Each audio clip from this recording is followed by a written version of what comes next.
পরন্ত বিকেলের সোনালি রোদ, আর তার মাঝেই ভেসে আসছে হাতুড়ি বাটালের খুটখাট শব্দ।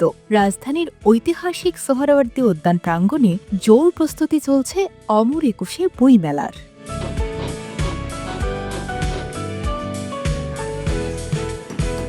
প্রতিদিন সকাল থেকে সন্ধ্যা কাঠ, রং আর কাপড়ে সাজছে এক একটি প্রকাশনের সবচেয়ে স্টল। কাঠের ফ্রেমে হাতুড়ির টুংটাং শব্দে মুখর সোহরাওয়ার্দী উদ্যান। চারপাশে রঙের আঁচড়, ব্যানার আর কাঠামো তৈরির ব্যস্ততা সব মিলিয়ে স্পষ্ট আর মাত্র কয়েকদিনের অপেক্ষা। এরপরই শুরু হবে বাঙালির প্রাণের বইমেলা।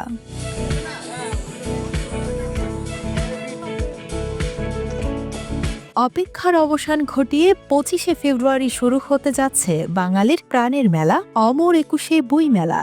জাতীয় নির্বাচনের কারণে প্রায় ১ মাস বিলম্বে বসছে এবারের আসর।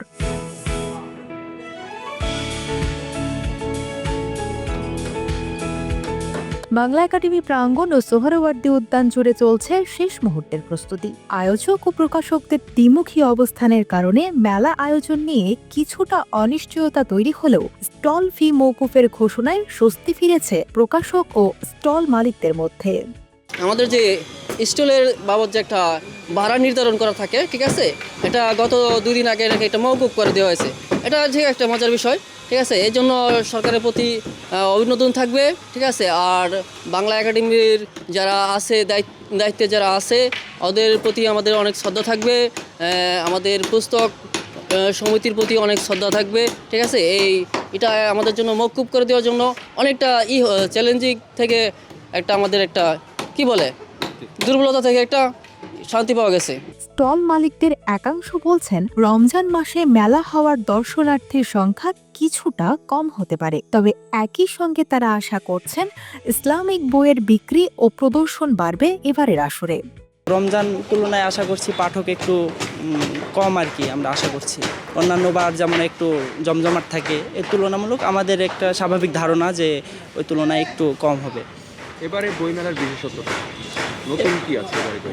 এবারের বইমেলা বলতে গেলে ইসলামিক প্রতিষ্ঠান একটু বেশি আছে। স্বভাবত রোজার মধ্যে মেলা হলে আমাদের যেই স্বাভাবিক ব্যস্ততাগুলো থাকে সেই জায়গা থেকে আসলে পাঠক লেখক মেলায় কীরকম আসবে সেটাও একটা প্রশ্নের সম্মুখীন হবে। তো স্বাভাবিকভাবে আমার মনে হচ্ছে না যে এবারে মেলাটা খুব ভালো হবে আসলে। তবে অনেক স্টল মালিকের দাবি সাহিত্যপ্রবণ পাঠকরা সব পরিস্থিতিতেই বইমুখী থাকেন এবং তারা মেলায় আসবেন। রাজনৈতিক অস্থিরতার মধ্যেও মেলা আয়োজন হওয়াকেই তারা এবারের বইমেলার বিশেষ বৈশিষ্ট্য হিসেবে দেখছেন।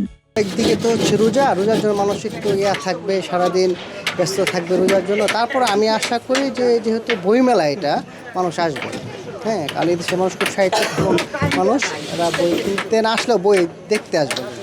বিশেষত্ব হচ্ছে যে রাজনৈতিক অস্থিরতার ভিতরেও যে মেলাটা হচ্ছে, এটাই হচ্ছে বিশেষত্ব, যে মেলাটা হচ্ছে।